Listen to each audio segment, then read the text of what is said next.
Salam sejahtera para pelajar, nama saya Cikgu Eliza. Dan saya Cikgu Nisa.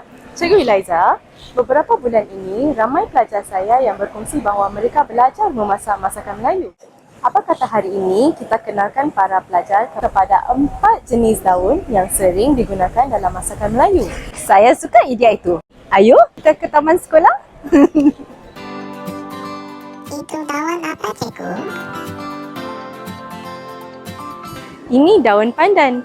Daun pandan mempunyai bau yang wangi dan apabila dikisar, ia menghasilkan warna hijau. Daun pandan digunakan untuk memasak nasi lemak dan beberapa jenis kuih seperti ketayap dan seri muka.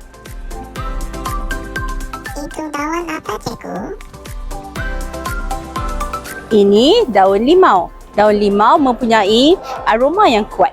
Ia digunakan dalam masakan seperti lemak cili padi, masak kicap dan juga rendang.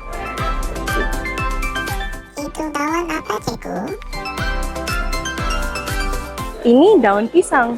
Daun pisang unik kerana kelebarannya. Disebabkan kelebarannya, ia digunakan untuk membungkus masakan Melayu seperti nasi lemak, lontong dan lopis. Itu daun apa, Cikgu? Ini bukan daun, ini serai. Serai mengeluarkan aroma yang unik apabila diketuk dan juga dihiris. Antara masakan Melayu yang menggunakan serai adalah rendang dan asam pedas. Lapar pula setelah berbual tentang makanan-makanan ini. Ayo Cikgu Liza, kita ke kantin sekarang? Ayo!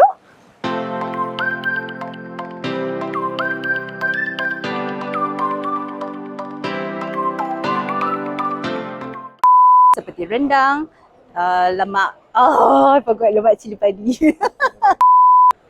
Ini dah. Sorry.